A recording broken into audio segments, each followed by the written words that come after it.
Welcome dear rockers, कैसे हैं आप सभी। तो आज हम लेकर आ चुके हैं 2009 में रिलीज हुई एक सुपर फील गुड मूवी जिसका नाम है अ शाइन ऑफ रेनबोज। तो कहानी की शुरुआत 1960 में होती है जब हमें एक छोटे लड़के को दिखाते हैं जिसका नाम है थॉमस। और यही है दोस्तों अपनी कहानी का हीरो, जो बहुत ही शांत और शर्मीला लड़का है। बहुत कम बातें करता है और जरा हकलाता भी है। बाकी बच्चे हल्ला गुल्ला कर रहे होते हैं लेकिन अपना थॉमस चुपचाप बैठा ड्राइंग करता है। वो देखता है कि विंडो में कबूतर फंसा हुआ है। वो उसे बचाता है और कबूतर मस्त उड़ जाता है। दूसरे बच्चे उससे लड़ते हैं कि हमसे पूछे बिना तूने उसको उड़ा क्यों दिया। वो उसे बुली करते हैं दोस्तों, उसकी ड्राइंग तक फाड़ कर फेंक देते हैं। बेचारा रोने लग जाता है। उसे लगता है कोई विंडो से उसको देख रहा है, तो वो उस चीज को देखने जाता है तो पर्दा फट जाता है और एक आदमी आकर कहता है कि बेटा तुम्हें देखने कोई आया है, तुम हेडमास्टर के कमरे में आ जाना। दरअसल दोस्तों थॉमस एक ऑर्फनेज में पल रहा है। उसे गोद लेने के लिए एक औरत आई हुई है जिसका नाम है मैरी।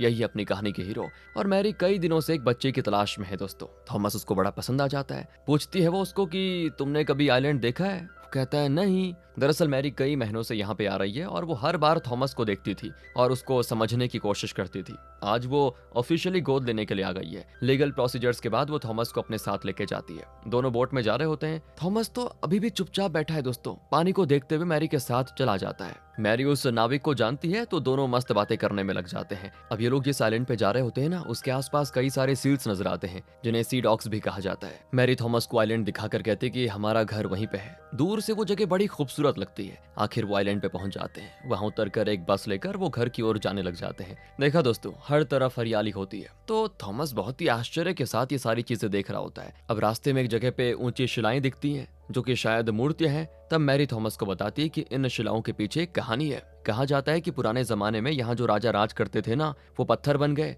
यहाँ के लोगों का मानना है कि इन्हें तुम अपने मन की मुराद बता सकते हो और वो उसे जरूर पूरा करेंगे। अब थॉमस उसकी कहानी को बड़े प्यार से सुनता है लेकिन उसके चेहरे पे कोई खास रिएक्शन नहीं होता। आखिर में थोड़ा दूर आकर वो एक जगह पे उतर आते हैं। वहाँ मैरी का पति एलेक आया होता है, पर थॉमस को देखकर एलेक उतना खुश नहीं होता। ऊपर से थॉमस बड़ा डरा हुआ भी है और एलेक के साथ हाथ मिलाने से भी कतराता है। वो पता नहीं उसको, लेकिन एलेक से बड़ा डर लगता है स्टार्टिंग में। अब इस आइलैंड के लोगों की बात करें दोस्तों तो वो यहाँ की प्राकृतिक खूबसूरती, साफ हवा, इन सब को छोड़कर शहर जाना ही नहीं चाहते। इसीलिए जब मैरी ने एलेक को बुलाया था पहले कि चलो आज थॉमस को लेके आते हैं ऑर्फनेज से, तो एलेक ने साफ कह दिया था कि नहीं नहीं, मैं नहीं आऊंगा उस गंदगी में, तुम जाओ लेके आ जाओ उसको। तो इस तरह आखिर में वो मैरी के घर पे पहुंच जाते हैं और घर बड़ा सिंपल होता है लेकिन बहुत ही साफ सुथरा प्यारा सा। थॉमस डर डर के घर में कदम रखता है तो मैरी कहती है ये तुम्हारा ही घर है, इतना मत डरो। थॉमस फिर चारों तरफ देख लेता है। मैरी ने थॉमस के लिए कमरा भी तैयार करके रखा था दोस्तों। पिछले कुछ महीनों से मैरी ऑर्फनेज में जाती रही और थॉमस को देख रही थी। उसके लिए तो मैरी ने एक नया ड्रेस भी सी रखा था जिससे वो बड़े प्यार से थॉमस को देती है। ऑर्फनेज में पला बड़ा थॉमस, जिसे दूसरे बच्चे बुली करते थे, उसे मैरी का ये केयरिंग नेचर बड़ा पसंद आ जाता है। मैरी की बातों से उसे साफ पता चल जाता है कि उसके आने से मैरी बेहद ही खुश है। अब उसके जाने के बाद थॉमस मैरी का दिया हुआ ड्रेस पहनता है। तभी एलेक आ जाता है। उसको देखकर थॉमस फिर डर जाता है कि पता नहीं ये कैसे हैं। और इसकी वजह यह है दोस्तों कि शुरू में थॉमस को एहसास हो गया था कि एलेक उसके आने से खुश नहीं है, पर अब एलेक उससे बात करने की कोशिश करता है लेकिन थॉमस ठीक से जवाब नहीं दे पाता। और थॉमस ऑर्फनेज से 4 पुरानी शर्ट्स और एक टूटी हुई कंघी लेकर आ गया था। उन सबको वो बाहर निकाल कर रख देता है। अगले दिन मैरी उसको अपनी मुर्गियां दिखाने लेके जाती है। उसे खाना देना, उसके अंडे निकालना, ये सारी चीजें वो थॉमस को सिखाती है और बात बात पे वो थॉमस को हंसाती भी है, थोड़ा मजा आ जाए। थॉमस को मैरी के साथ वक्त बिताने में बड़ा मजा आता है दोस्तों। अब थॉमस 2 अंडे हाथ में निकाल कर मुड़ता है तो एलेक को देखकर घबरा जाता है और वो अंडे गिर जाते हैं। वो डरता है कि कहीं एलेक मुझे डांट ना ले, लेकिन मैरी कहती है एलेक बच्चे को इस तरह कौन डराता है, क्यों कर रहे हो ये हरकतें। कुछ नहीं हुआ बेटा, तुम डरो मत, कहकर वो थॉमस को सपोर्ट करती है क्योंकि वो थॉमस के स्वभाव को बहुत ही अच्छे से जानती है और समझती है। एलेक का काम है वैसे मछली पकड़ना, भेड़ बकरी और मुर्गियां पालना, इसी से इनका गुजारा चलता है दोस्तों। अब अचानक क्या होता है कि बारिश होने लग जाती है। थॉमस बारिश में भीगकर एंजॉय करने लग जाता है तो अचानक मैरी चिल्लाती है कि ये क्या कर रहे हो थॉमस। वो घबरा जाता है दोस्तों और तब वो पास आकर कहती है कि बारिश में ऐसे भी कोई खड़ा रहता है क्या, ये देखो मेरी तरह कूदो, मजा आएगा। ये कहकर वो कूद जाती है और ये देखकर थॉमस भी हंस देता है कि ये तो मेरे साथ खेल रही है। दोनों बारिश में मस्त खेलते हैं दोस्तों। लेकिन ये सब देखकर एलेक को थोड़ी सी चिढ़न होती है। थॉमस के आने के बाद मैरी एलेक को उतना वक्त नहीं दे पा रही है जितना पहले देती थी। हमेशा थॉमस की देखभाल, उसे कंफर्टेबल फील करवाने में लगी रहती है। पर जब एलेक पास होता है तो थॉमस थोड़ा डरा सहमा ही रहता है। मैरी उसको समझाती है कि खाने पीने में बिल्कुल संकोच मत करना, अच्छे से खाओ, मस्त एंजॉय करो, सेहत बनाओ, वरना तुम बड़े कैसे हो पाओगे। इस तरह मैरी उसे बड़े प्यार से सारी चीजें समझाती है। रात को मैरी उसको सुलाती है और उसे गुड नाइट कहकर किस करती है दोस्तों। ये सारी चीजें थॉमस को बहुत ही नई और अच्छी लगती है, क्योंकि ऑर्फनेज में ऐसा माहौल, ऐसा प्यार कभी मिला नहीं उसको। उसे सुलाकर मैरी अपने कमरे में जाती है और तब एलेक उसे अपनी दिल की बात कह देता है कि तुम जब भी ऑर्फनेज से आती तो कहती थी कि थॉमस ऐसा है वैसा है, बहुत ही स्मार्ट लड़का है वगैरह वगैरह, लेकिन ये देखो ना, वो तो एकदम कमजोर और डरपोक लगता है। मेरी उम्मीद पर तो जैसे पानी फिर गया। और तब मैरी कहती, कैसी बातें कर रहे हो आप, थॉमस बहुत ही अच्छा स्मार्ट लड़का है, अभी अभी तो आया है तो जगह में थोड़ा एडजस्ट करने में टाइम लग रहा है, और देखो उसे वक्त दो, वो तुम्हें पसंद करने लगेगा और तुम उसे भी। पर एलेक को तो यकीन ही नहीं होता। थॉमस दोस्तों उनकी बातें सुन रहा होता है और उसको थोड़ा बुरा भी लगता है। और अगली सुबह तो थॉमस इंद्रधनुष देखकर बड़ा खुश होता है। वो मैरी को बताने जाता है, लेकिन एलेक को देखकर डर के मारे उसकी हकलाहट शुरू हो जाती है। एलेक पूछता है, क्या ये हकलाता भी है? तभी मैरी थॉमस से पूछती है कि क्या तुम इंद्रधनुष की बात कर रहे हो बेटा? थॉमस कहता है, हाँ वही इंद्रधनुष, कहकर वो बाहर भागकर इंद्रधनुष को देखने लग जाता है। और अब एलेक उससे पूछता है कि एक बात बताओ, तुमने मुझे ये भी बताना जरूरी नहीं समझा कि ये हकलाता है? मैरी कहती, तुमने पूछा नहीं तो मैंने भी बताया नहीं, अब बता देती हूँ, हाँ वो हकलाता है। उसके बारे में सब कुछ जानकर ही मैंने उसे पसंद किया, उसे गोद लिया। अब इसके आगे दोस्तों एलेक और कहे भी तो क्या कहे। फिर थॉमस को दिखाते हैं जो मुर्गियों को खाना दे रहा होता है, और तब एलेक को देखकर वो फिर से डर जाता है दोस्तों, दरवाजा बंद कर देता है। एलेक भी ये देख लेता है कि यार ये मुझसे डर क्यों रहा है बार बार। फिर वो मछली पकड़ने जाता है तो मैरी कहती है, तुम थॉमस को भी साथ लेके जाओ ना। एलेक कहता है कि मैं तो लेकर चला जाऊंगा, लेकिन लगता नहीं कि वो फिशिंग में इंटरेस्टेड है, कभी वो खुद आकर कहेगा तो लेके चला जाऊंगा। इस तरह वो चला जाता है। तब जाकर थॉमस दरवाजा खोलता है और अब मैरी उसको लेकर समुद्र तट पे जाती है। वहां बैठकर वो एक अजीब आवाज निकालती है तो पानी के अंदर से कई सील्स बाहर आ जाते हैं कि भाई कौन है जो हमें इतने प्यार से बुला रहा है। मैरी थॉमस को भी अपनी तरह करने को कहती है और थॉमस भी उसकी तरह आवाज निकालता है तो कई सारे सील्स बाहर निकल जाते हैं। तो मैरी उसे कहती है कि सुनो, अगर तुम स्वर्ग में किसी को खबर देना चाहते हो ना तो इन सील से कहना, ये तुम्हारी खबर स्वर्ग तक पहुंचा देंगी। थॉमस कहता है, वाह ठीक है, मैं अपनी दादी से कुछ कहना चाहता हूँ। और वो मन ही मन कुछ कहता है और फिर मैरी को बताता है कि मैंने अपनी दादी से ये कहा कि ये जगह मुझे बहुत ही पसंद आ गई है। मैरी बड़ी खुश होकर उसको हक कर लेती है। अब अगले सीन में मैरी के घर उसकी रिश्तेदार आई होती है। उसके 3 बच्चे होते हैं जो मस्त खेल रहे होते हैं। थॉमस वैसे उनसे भी जरा दूर ही रहता है दोस्तों स्टार्टिंग में, शायद उसको डर है कि कहीं ये बच्चे भी मुझे परेशान ना करें। वो जाकर सूखे घास के बीच छुप जाता है। अब मैरी तो उसको बुलाने भी आती है और देख लेती है कि वो छुपा हुआ है। कहती है कि बेटा यहाँ एक बहुत बड़ा मुर्गा छुपा हुआ है, कहकर वो उस पर घास डालती है तो उसे बड़ी हंसी आ जाती है। मैरी कहती है कि तुम्हारी उम्र के बच्चे आए हैं, उनके साथ खेलना नहीं चाहोगे क्या? तो थॉमस एकदम चुप रहता है। तो वो कहती है कि जब तुम्हारा मन करे कोई बात नहीं, तब आ जाना, कहकर वो चली जाती है। अब थोड़ी देर के बाद दोस्तों थॉमस बाहर निकलता है। उसको देखकर मैरी के रिश्तेदार कहती है, ये तो बहुत ही क्यूट लड़का है। फिर थॉमस उन बच्चों के साथ खेलने जाता है। उनमें बड़े लड़के का नाम है सीमस और छोटी का नैन्सी। ये सीमस बड़ा शैतान है दोस्तों, लेकिन नैन्सी थॉमस के साथ बहुत ही अच्छे से खेलती है। तीनों उन ऊंची शिलाओं के पास जाते हैं। यहाँ मैरी बता रही होती है कि मां न बन पाने की वजह से उसे कितना दुख था, और इसी बीच ये बच्चे एक पुराने कासल के पास जाते हैं। फिर एक गुफा में जाते हैं। वहाँ कीड़े मकोड़े और चमगादड़ों को देखकर थॉमस की तो हालत खराब हो जाती है। फिर सीमस थॉमस को चिढ़ाता भी है, लेकिन जो नैन्सी है ना वो थॉमस को बड़ा सपोर्ट करती है। अरे मेरा भाई तो एक नंबर का पागल है, उसकी बात का बुरा मत मानना। कुछ दिन के बाद यहाँ स्कूल खुलता है। थॉमस उन बच्चों के साथ स्कूल जाता है और मैरी तो बड़ी खुश होती है। स्कूल में नए स्टूडेंट होने की वजह से थॉमस को अपना परिचय देना होता है। तो पहले दिन नर्वस होता है बेचारा, हकलाने लग जाता है कि कहीं ये बच्चे भी मुझे टीज ना करे। लेकिन तब नैन्सी उसकी मदद करती है और उससे सिंपल सवाल पूछती है कि क्या तुम्हें ये आइलैंड पसंद है या फिर शहर? तो थॉमस कहता है कि आइलैंड। और तुम्हें ये आइलैंड पसंद क्यों है? वो इसीलिए क्योंकि यहाँ पे सील्स हैं, मुर्गियां हैं, भेड़ बकरियां हैं, ऊंची शिलाएं हैं। इस तरह नैन्सी उसे नॉर्मली बात करने में मदद करती है। फिर पूछती है कि थॉमस को कौन अपने पास बैठाएगा? तो सारी लड़कियां चिल्लाती हैं कि थॉमस मेरे पास बैठेगा, बताओ यार। इस तरह थॉमस का डर खत्म हो जाता है और वो बड़ा खुश होता है कि ऑर्फनेज के बच्चों की तरह ये लोग तो बिल्कुल भी नहीं है, ये तो बड़े अच्छे हैं जो मुझे अपना रहे हैं। घर आकर तो अपनी खुशी वो मैरी के साथ भी शेयर करता है। पर वहाँ पे एक सरकारी ऑफिसर आई होती है जो ये देखने आई है कि ऑर्फनेज से गोद लिए हुए बच्चे की यहाँ पे कैसी देखभाल हो रही है। कुछ कागजात पे मैरी साइन कर रही होती है, तो इस पर एलेक को भी साइन करना है, लेकिन उसने नहीं किया होता है साइन। वो थॉमस से पूछती है तो वो कहती है कि मुझे यहाँ पे रहना अच्छा लगता है। तो वो कहती ठीक है, मैं जब अगली बार आऊंगी तो इस पर एलेक का साइन लेकर रहना। दोनों मिलकर फैसला करो कि तुम्हें उस लड़के को पालना है या नहीं। उसके जाने के बाद मैरी कहती कि तुम फिक्र मत करो थॉमस, एलेक इस पे जरूर साइन करेगा। वो थोड़ा काम में बिजी है ना, इसीलिए नहीं कर पाया। पर थॉमस को दुख तो होता है दोस्तों। वो समुद्र तट पे जाकर बैठ जाता है और आवाज देकर सील्स को बुलाता है। अब मैरी तो जानती है कि थॉमस दुखी है, तो वो भी उसके साथ पास में जाती और कहती कि तुम इतना ज्यादा मत सोचो बेटा, तुम हमेशा यहीं मेरे पास ही रहोगे, एलेक्स जरूर साइन करेगा। थॉमस कहता है क्या मैं आपको माँ कह दूं? ओहो यार, मैरी बड़ी इमोशनल हो जाती है और थॉमस को सीने से लगा लेती है। यही तो वो चाहती थी कि कोई उसे माँ कहे। कुछ दिन बीत जाते हैं। अब थॉमस इस आइलैंड को अपना घर मान चुका है दोस्तों, और अब उसे उतना डर भी नहीं लगता। नैन्सी उसे खूब हिम्मत देती है। नैन्सी और उसकी बड़ी अच्छी दोस्ती भी हो जाती है। अब की बार वो खुद नैन्सी और सीमस को लेकर उस गुफा में जाता है और ऊपर लटके हुए चमगादड़ों को देखने में लग जाता है। उसे अब बिल्कुल डर नहीं लगता, बिल्कुल भी नहीं। थॉमस तो डॉग के साथ भी खेलने लग जाता है। अब मैरी एलेक्स से कहती कि देखा थॉमस कितना बदल गया है, वो डरा सहमा नहीं रहता और वो मुझे माँ भी कहने लग गया है। तो एलेक बिना किसी इमोशन के कहता है ठीक है। मैरी कहती कि तुम उससे बात कर लो एलेक, वो तुम्हें पापा जरूर कहेगा। तो एलेक कहता है कि मैंने तुम्हारी खातिर कई बार उससे बात करने की कोशिश की, लेकिन वो मुझे देखकर डरता रहता है, पता नहीं क्यों,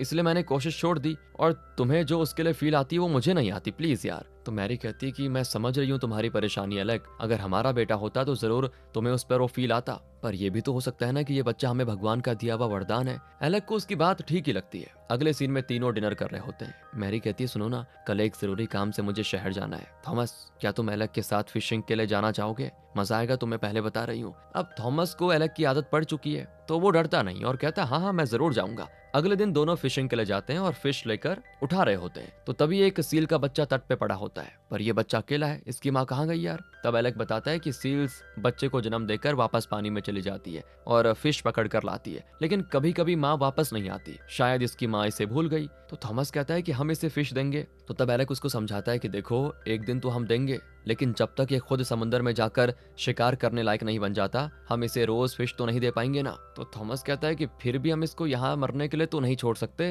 और थॉमस की बात दोस्तों एलेक को बहुत सही लगती है और वो भी जाकर उसे फिश दे देता है। बेचारा बहुत भूखा होता है, वो तो 3 फिश खा लेता है और जब उसका पेट भर जाता है तो थॉमस और एलेक वहां से निकल जाते हैं। जाते जाते थॉमस सील से कहता है कि फिक्र मत करना, कल हम फिर तुम्हारे लिए खाना लेकर आएंगे। आज इस तरह थॉमस और एलेक के बीच जो दीवार थी ना वो टूट गई है। अगले सीन में मैरी थॉमस को अपने स्टाइल से कुकिंग भी सिखाती है और वो भी थोड़ा बहुत सीख लेता है। अगले दिन से थॉमस रोज सुबह उस सील के बच्चे को फिश देने जाता है और उसके साथ थोड़ी देर बातें भी करता है। थॉमस उसका नाम रखता है स्मज। अगले सीन में आता है थॉमस का बर्थडे दोस्तों, तो एलेक उसे एक फिशिंग रॉड गिफ्ट करता है और कहता है कि अब तुम खुद फिशिंग करके उस सील को खाना दे पाओगे। थॉमस को बड़ी खुशी होती है, तो एलेक कहता है कि बोट में जाकर फिशिंग करना वो मैं तुम्हें सिखा दूंगा। अगले सीन में एलेक और मैरी बातें कर रहे होते हैं और उनकी बातों से साफ पता चलता है कि मैरी को बहुत ही सीरियस बीमारी है, इसीलिए मैरी को कभी कभी शहर के हॉस्पिटल जाकर ट्रीटमेंट लेना पड़ता है, पर एलेक उसकी बहुत केयर करता है, बहुत ज्यादा। अगले दिन एलेक थॉमस को फिशिंग सिखाने लेके जाता है, लेकिन तब उसके कुछ फ्रेंड्स आकर उसे बुलाते हैं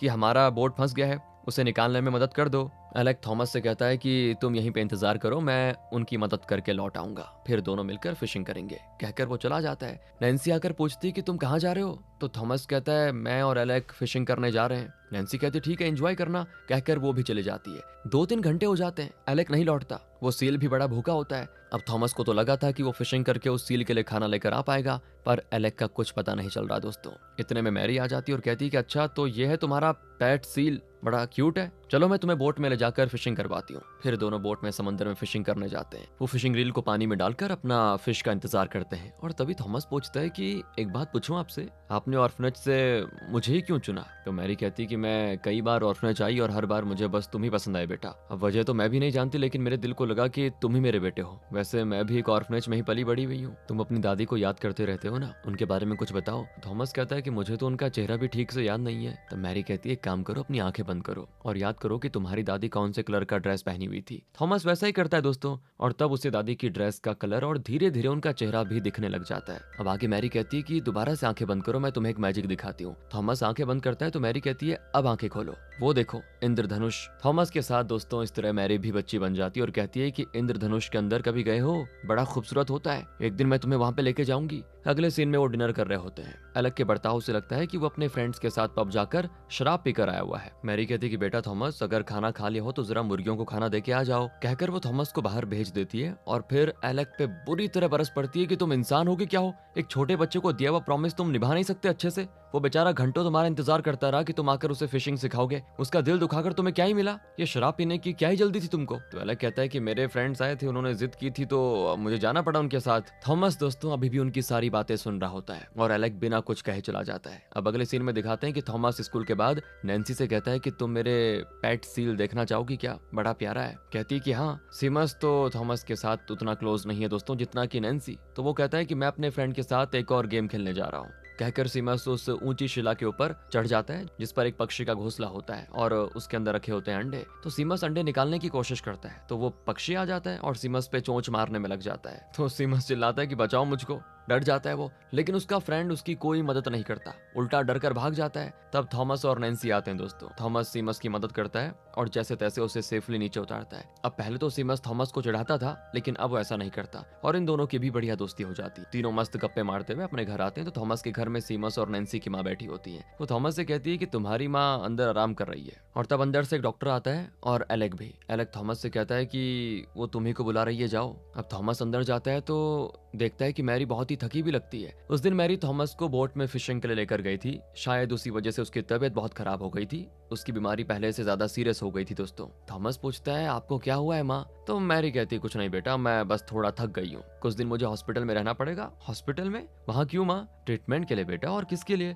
पर तुम फिक्र मत करना, तुम्हारे साथ सीमस, नैन्सी और उनकी माँ सब होंगे, वो तुम्हारा बहुत ही अच्छे से ख्याल रखेंगे और मैं जल्दी लौट आऊंगी। वो बॉक्स निकालना बेटा जरा। थॉमस भी वो बॉक्स ले आता है दोस्तों। उसमें रंग बिरंगे रुमाल होते हैं। उनमें से एक रुमाल निकालकर मैरी उसमें अपनी सांसें भरती है और कहती है ये तुम्हें मेरी याद दिलाता रहेगा। उस दिन तुम अपनी दादी की ड्रेस का कलर याद कर पाए थे ना, उसी तरह तुम जब भी ये कलर देखोगे तुम्हें माँ की याद आ जाएगी। अब यहाँ पे थॉमस की कुछ समझ में नहीं आता लेकिन वो मैरी को हक कर लेता है। इसके बाद रोज डॉक्टर आकर मैरी को देख जाते हैं। नैन्सी की माँ अपने बच्चों से कहती है अब थॉमस हमारे घर में रहेगा। सुनकर वो बच्चे बड़े खुश हो जाते हैं लेकिन थॉमस कहता है कि मैं तो अपनी माँ को छोड़कर कैसे यहाँ पे रह लूं। तब वो कहती है कि बेटा तुम्हारी माँ कुछ दिन हॉस्पिटल में रहने वाली है, इसीलिए तब तक तुम हमारे घर में रह लो। कहकर वो थॉमस को ले जाते हैं। अब नैन्सी के पापा सबसे छोटे बेटे को लाड़ प्यार कर रहे होते हैं तो थॉमस बेचारा तरस जाता है कि काश मैं माँ के साथ इस तरह रह पाता, वो भी मुझे ऐसे प्यार करती। अब वो नैन्सी के पापा से पूछता है आप हॉस्पिटल से आ रहे हो ना, मेरी माँ कैसी है? दरअसल दोस्तों मैरी की हालत अच्छी नहीं है, लगता है बहुत ही जल्दी उसका आखिरी टाइम आ जाएगा। पर वो थॉमस को सच नहीं बताते और कहते हैं कि हाँ तुम्हारी माँ जल्दी ठीक हो जाएगी बेटा। लेकिन थॉमस कुछ कुछ समझ सकता है दोस्तों।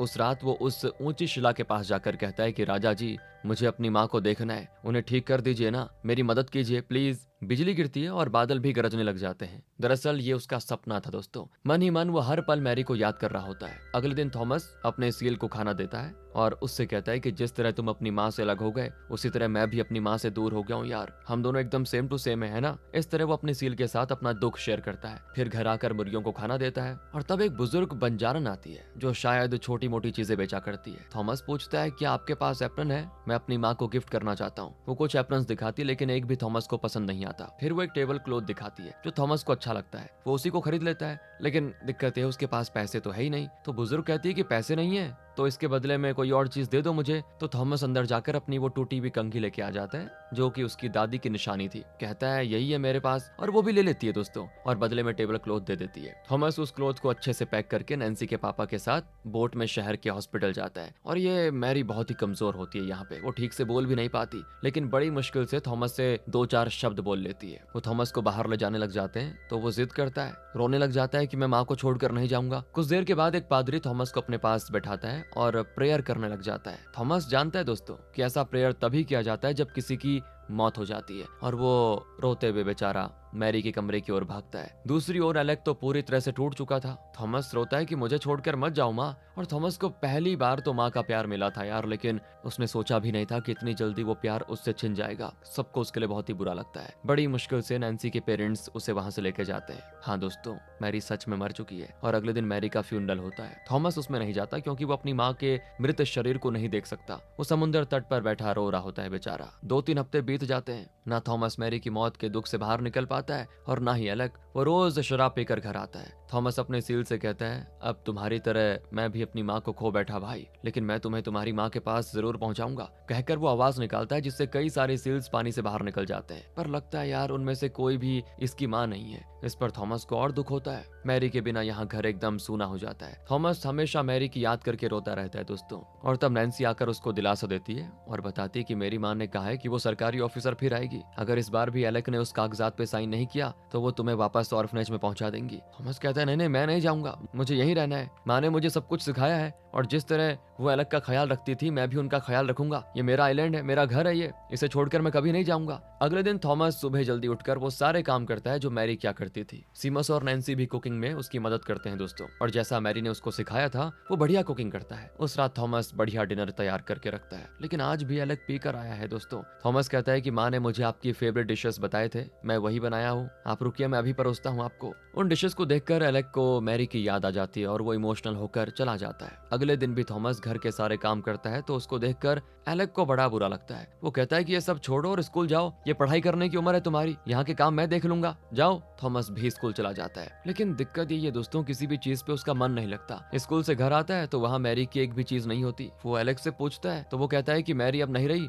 उसकी चीजों को रखकर हमें करना क्या है, इसलिए मैंने उनको एक कोने में रख दिया। सुनकर थॉमस को बड़ा गुस्सा आता है और वो कमरे में जाकर दरवाजा बंद कर देता है और मैरी का दिया हुआ रुमाल लेकर सो जाता है। फिर रात को दोस्तों को ये आवाज सुनकर वो उठकर देखता है कि एलेक मैरी की सारी चीजें जला रहा है। थॉमस से देखा नहीं जाता ये सब कुछ। वो भागकर जाता है और पूछता है कि मेरी माँ की चीजें जला क्यों रहे हो आप। इस तरह रोते रोते वो मैरी के एक स्कार्फ को जलाने से बचा लेता है और चिल्लाता है कि प्लीज प्लीज ये सब रोक दो, मत जलाओ। एलेक उसकी एक नहीं सुनता दोस्तों, ऊपर से उसको धक्का भी दे देता है और थॉमस के अंदर जैसे कोई ज्वालामुखी फट जाती है। वो चिल्लाता है कि आपकी वजह से मेरी माँ की जान गई। उस दिन मैंने आपका कई घंटों इंतजार किया, अगर आप लौट आते ना तो माँ को मुझे फिशिंग के लिए नहीं लेके जाना पड़ जाता और ना ही उनकी तबीयत खराब होती और ना ही वो इतनी जल्दी मुझे छोड़कर जाती। आपकी वजह से आज वो मेरे साथ नहीं है। उसकी बातें सुनकर एलेक को और भी गिल्ट फील होता है कि ये बच्चा ठीक कह रहा है, शायद मैरी की मौत की वजह मैं ही हूँ। थॉमस भी रोते रोते फिर चला जाता है नैन्सी के घर दोस्तों। नैन्सी की माँ उसे अपने पास बैठाती और बड़े प्यार से समझाती कि बेटा तुम तो मैरी को बस कुछ ही महीनों से जानते हो, लेकिन क्या तुम जानते हो एलेक और मैरी ने एक दूसरे से प्यार किया, फिर शादी की और कई साल एक हैप्पी कपल रहे। अगर मैरी के ना होने से तुम्हें इतना दुख हो रहा है तो सोचो एलेक के दिल पे क्या बीत रही होगी। वो बेचारा जरूर पूरी तरह से टूट गया होगा।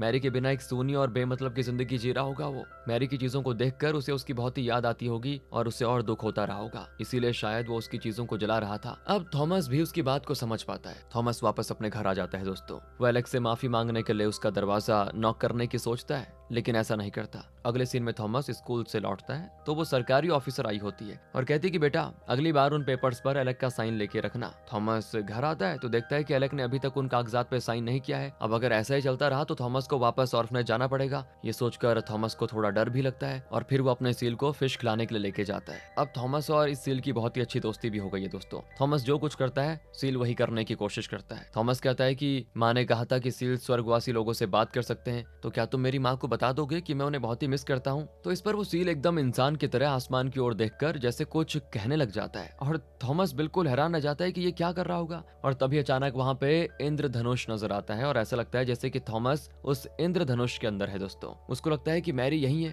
क्योंकि उसने कहा था ना कि वो एक दिन थॉमस को इंद्रधनुष के अंदर लेके जाएगी। तो थॉमस को बड़ी खुशी होती है यार अंदर से। अगले सीन में एलेक को दिखाते हैं जो फिर से शराब पी रहा होता है। थॉमस उसको मैरी का रुमाल देकर कहता है इसमें माँ की सांसें हैं, उनकी खुशी है। मैरी ने रुमाल थॉमस को दिया था, आपको याद होगा ना दोस्तों। लेकिन थॉमस को अब ये भी यकीन हो जाता है कि एलेक उन कागजात पे साइन नहीं करेगा, इसीलिए उसको जाना पड़ेगा यहाँ से। इसीलिए रुमाल एलेक को देखकर वो अगले दिन यहाँ से निकल जाने की सोच लेता है। उस रात थॉमस अपने कमरे में सो रहा होता है आराम से और यहाँ एलेक मैरी का रुमाल लिए सो जाता है। उसे लगता है जैसे मैरी की सांस लेने की आवाज, उसके हंसने की आवाज सुनाई दे रही है। अगली सुबह थॉमस अपनी चीजें पैक करता है जो कि वो ऑर्फनेज से लेके आया था। सारी चीजें, मैरी के हाथ के बने कुछ ड्रेसेस भी पैक कर लेता है और एलेक को बिना बताए डॉग को गुड बाय कहकर निकल जाता है। लेकिन जब एलेक की आंख खुलती है तो उस रुमाल को देखकर उसे कल रात की बातें याद आ जाती है। वो थॉमस को हर तरफ ढूंढता है। दूसरी ओर थॉमस जाने से पहले सील को उसकी माँ तक पहुंचाना चाह रहा है दोस्तों, इसीलिए वो गुफा के पास रखे हुए एक बोट में उस सील को लेकर समुद्र में निकल पड़ता है। और दूर से ये देखकर एलेक तो घबरा जाता है क्योंकि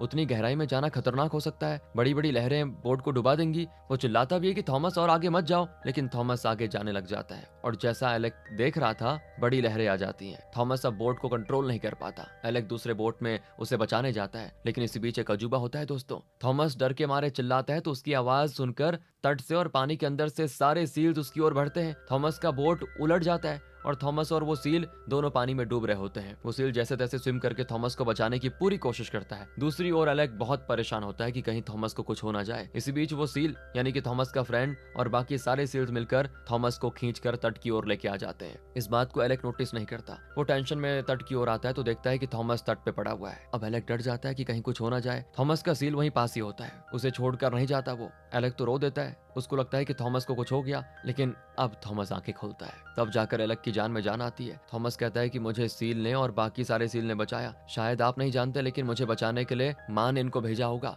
एलेक कहता है, हाँ, तुम्हारी माँ हमेशा तुम्हारे बारे में ही सोचती रहेगी। एलेक अपना दुख भुलाकर अब खुश है दोस्तों कि थॉमस बच गया। वो थॉमस को घर लेके आ जाता है और उसके लिए गर्मा गर्म खाना बनाता है, और फिर दोनों मिलकर मस्त वो टेबल क्लॉथ बिछाते हैं जो थॉमस ने मैरी को गिफ्ट देने के लिए खरीदा था। थॉमस कहता है कि आप कल ही मुझे ऑर्फनेज में छोड़ दीजिए। तो एलेक कहता है, क्या तुम ऑर्फनेज जाओगे? थॉमस कहता है, जाना तो पड़ेगा ही, आपने उस पेपर पे साइन नहीं किया अभी तक। और फिर एलेक उस पेपर को निकालता है और पूछता है कि क्या तुम वहां जाना चाहते हो क्या? तो थॉमस कहता है कि जाना तो नहीं चाहता, लेकिन आपने साइन नहीं किया ना, वही तो कह रहा हूँ, इसीलिए मैं खुद निकलने की सोच रहा था। तो एलेक कहता है, अच्छा ये बात है, चलो साइन कर लेता हूँ, कहकर वो साइन कर देता है दोस्तों। और थॉमस खुशी के मारे उससे लिपट जाता है, मतलब अब एलेक शराब नहीं पिएगा और एक पिता के नाते थॉमस की देखभाल करेगा। फिर वो अपना मस्त खाना खाने में लग जाते हैं। तो वहां पे नैन्सी और सीमस आते हैं और कहते हैं कि हम फिशिंग करने जा रहे हैं, तुम भी चलो। थॉमस कहता है, मैं जरूर आऊंगा, लेकिन मुझे अपने पापा से एक बार पूछ लेना होगा। इस तरह वो पहली बार एलेक के लिए पापा शब्द का इस्तेमाल करता है। एलेक को अब वो फील आती है जो उसे पहले कभी नहीं आई, लेकिन फिर भी वो अपने इमोशंस दिखाना नहीं चाहता और जरा अकड़ कर कहता है, ठीक है, लेकिन खाना खाकर जाएंगे। खाना खाने के बाद एलेक, सीमस, नैन्सी, थॉमस और उनका डॉग सभी के सभी फिशिंग के लिए जाते हैं, और आखिर में थॉमस अपने सील को उसकी माँ के पास पहुंचा ही देता है दोस्तों। वो उस सील की माँ से कहता है कि मेरी माँ को बता देना मैंने आपका बेटा आप तक पहुंचाया, और हाँ, उन्हें ये भी बता देना कि अब मैं एलेक को पापा कहता हूँ, वो मुझे अपना बेटा भी मान चुके हैं और मैं उनको अपना पापा। तभी एलेक मैरी का रुमाल हवा में उड़ाता है और वो ठीक थॉमस के पास जाता है, और इसी खुशी मोमेंट में दोस्तों ये कहानी खत्म होती है। थी ना बढ़िया गुड फील मूवी? आपको कैसी लगी कमेंट करके बताइए। मिलते हैं आपसे अगली वीडियो में, ध्यान रखिए अपना। Thanks for watching.